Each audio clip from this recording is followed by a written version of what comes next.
News first channel ಹಾಗೂ ಡಿಜಿಟಲ್ನಲ್ಲಿ ಜಾಹೀರಾತು ನೀಡಲು ಈ ನಂಬರ್ಗೆ ಸಂಪರ್ಕಿಸಿ.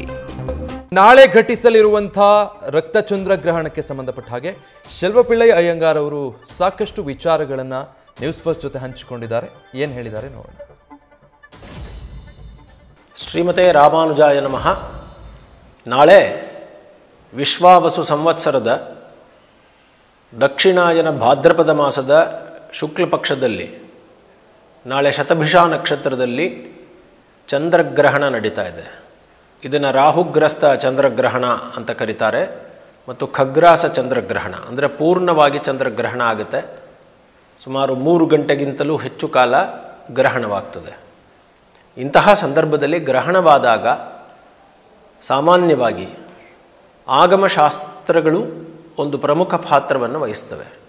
ಗ್ರಹಣ ಕಾಲದಲ್ಲಿ ಯಾವೆಲ್ಲ ನಿಯಮಗಳಿರಬೇಕು ಅನ್ನೋದಕ್ಕೆ ಬೇರೆ ಬೇರೆ ರೀತಿಯಾದಂತಹ ಶಾಸ್ತ್ರಗಳಿದ್ದಾವೆ. ಒಬ್ಬ ವ್ಯಕ್ತಿ ತನ್ನ ಏನು ಮಾಡಬೇಕು ಮಾಡಬಾರದು ಅನ್ನೋದನ್ನು ಹೇಳೋದಕ್ಕೆ ಧರ್ಮಶಾಸ್ತ್ರಗಳಿದ್ದಾವೆ.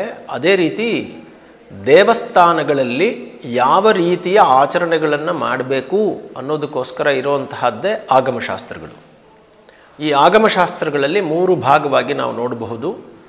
ಶೈವ ದೇವಸ್ಥಾನಗಳಲ್ಲಿ ಶೈವಾಗಮ ಅಂತ ಕರೀತಾರೆ, ವೈಷ್ಣವ ದೇವಾಲಯಗಳಲ್ಲಿ ವೈಷ್ಣವಾಗಮ ಅಂತ ಕರೀತಾರೆ. ಆ ವೈಷ್ಣವಾಗಮಗಳಲ್ಲಿ 2 ಭಾಗ, ಒಂದು ಪಾಂಚರಾತ್ರ ಆಗಮಗಳು, ಇನ್ನೊಂದು ವೈಖಾನಸ ಆಗಮಗಳು. ಇದಲ್ದೇ ವೈಷ್ಣವ ಆಗಮಗಳಲ್ಲಿ ತಂತ್ರಸಾರ ಆಗಮವೂ ಕೂಡ ಇದೆ. ಈ ಎಲ್ಲ ಆಗಮಗಳಲ್ಲಿ ಗ್ರಹಣ ನಡೆಯುವಾಗ ಏನು ಮಾಡಬೇಕು ಅನ್ನೋದನ್ನು ಅತ್ಯಂತ ವಿವರವಾಗಿ ಹೇಳಿದ್ದಾರೆ.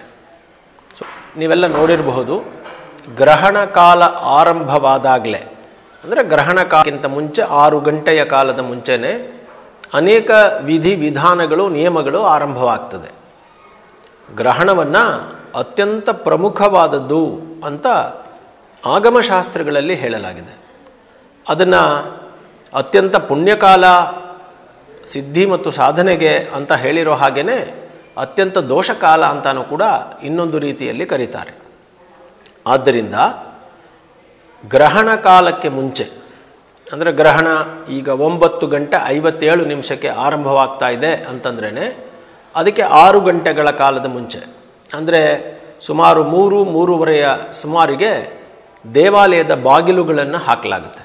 ಎಲ್ಲ ದೇವಾಲಯದ ಬಾಗಿಲು, ಉದಾಹರಣೆಗೆ ತಿರುಪತಿ ವೆಂಕಟೇಶ್ವರ ಸ್ವಾಮಿಯ ದೇವಾಲಯವನ್ನು ಕೂಡ ಮಧ್ಯಾಹ್ನ 3 ಗಂಟೆಗೆ ಮುಚ್ಚಿ ಮತ್ತೆ ಮಾರನೆಯ ದಿನ ಬೆಳಗ್ಗೆ ಅಂದರೆ 7/9/2025 ಭಾನುವಾರ ಮಧ್ಯಾಹ್ನ 3:30 ಸುಮಾರಿಗೆ ತಿರುಪತಿ ಬಾಲಾಜಿಯ ಮಂದಿರವನ್ನು ಮುಚ್ಚಿ ಮತ್ತೆ ಮಾರನೇ ದಿನ ಬೆಳಗ್ಗೆ 3 ಗಂಟೆಗೆ ದೇವಸ್ಥಾನವನ್ನು ಮತ್ತೆ ತೆಗಿತಾರೆ.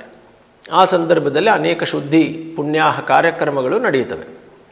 ಹೀಗೆ ಕೇವಲ ತಿರುಪತಿ ಮಾತ್ರವಲ್ಲ, ಯಾವ ಯಾವ ದೇವಾಲಯಗಳು ಆಗಮೋಕ್ತ ದೇವಾಲಯಗಳಾಗಿದೆಯೋ ಆ ಎಲ್ಲ ದೇವಾಲಯಗಳಲ್ಲಿ ಇದೇ ಪ್ರಕ್ರಿಯೆಗಳನ್ನು ಮಾಡಲಾಗ್ತದೆ.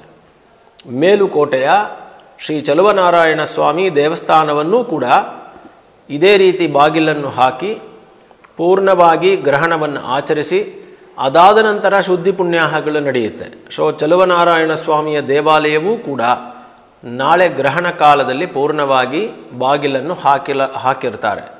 ಹಾಗೆಯೇ ಚಾಮುಂಡಿ ಬೆಟ್ಟದ ಚಾಮುಂಡೇಶ್ವರಿ ದೇವಾಲಯ ಆಗಿರಬಹುದು, ನಂಜನಗೂಡಿನ ಶ್ರೀಕಂಠೇಶ್ವರ ಸ್ವಾಮಿ ದೇವಾಲಯ ಆಗಿರಬಹುದು, ಇವೆಲ್ಲವೂ ಹಾಗೆ ಆಗಮೋಕ್ತವಾಗಿ ನಡೆಯುವಂತಹ ದೇವಸ್ಥಾನಗಳು. ಇನ್ನು ಪ್ರಸಿದ್ಧ ಶ್ರೀರಂಗಂ ದೇವಾಲಯ, ಅಲ್ಲಿಯೂ ಕೂಡ ಬಾಗಿಲನ್ನು ಹಾಕ್ತಾರೆ. ಕಾಂಚೀಪುರಂ ದೇವಾಲಯ ಅಲ್ಲಿಯೂ ಹಾಕ್ತಾರೆ. ಹಾಗೆಯೇ ಅನೇಕ ದೇವಾಲಯಗಳು ಭರತಖಂಡದಾದ್ಯಂತ ಯಾವ ಯಾವ ಜಾಗದಲ್ಲಿ ದೇವಾಲಯಗಳಲ್ಲಿ ಅಂದರೆ ಗ್ರಹಣ ಕಂಡು ಬರ್ತದೋ ಆ ಜಾಗಗಳಲ್ಲೆಲ್ಲ ದೇವಾಲಯಗಳನ್ನು ಬಂದ್ ಮಾಡಲಾಗುತ್ತೆ. ಇನ್ನೊಂದು ಮುಖ್ಯವಾದ ವಿಷಯ, ಕೆಲವು ಕಡೆಯಲ್ಲಿ ಮಾತ್ರ ಕೆಲವು ಪದ್ಧತಿಗಳ ಪ್ರಕಾರ ಏನಂತಂದರೆ ಈ ಗ್ರಹಣಗಳು ನಡೆಯೋ ಕಾಲದಲ್ಲಿ ಅಭಿಷೇಕಗಳು ನಡಿಬೇಕು ಅಂತ ಕೆಲವರು ಮಾಡ್ತಾರೆ. ಅಂತಹ ದೇವಸ್ಥಾನಗಳು ಅಂದರೆ ಪಾರಂಪರಿಕವಾಗಿ ಕೆಲವು ದೇವಸ್ಥಾನಗಳಲ್ಲಿ ಗ್ರಹಣ ಕಾಲದಲ್ಲಿ ಅಭಿಷೇಕ ಪೂಜೆಯನ್ನು ಇಟ್ಕೊಂಡಿರುವಂಥ ದೇವಸ್ಥಾನಗಳಲ್ಲಿ ಮಾತ್ರ ಅಭಿಷೇಕ ನಡೆಯುತ್ತೆ. ಅದು ಸಾಮಾನ್ಯವಾಗಿ ಶಾಕ್ತ ತಂತ್ರಗಳನ್ನು ಒಳಗೊಂಡಿರುತ್ತೆ. ಅಥವಾ ಕೆಲವು ದೇವಸ್ಥಾನಗಳಲ್ಲಿ ಆ ವಿಧಿವಿಧಾನಗಳಿವೆ. ನ್ಯೂಸ್ ಫಸ್ಟ್ ನಿರ್ಭೀತಿಯಿಂದ ನಿಮ್ಮ ಪರವಾಗಿ.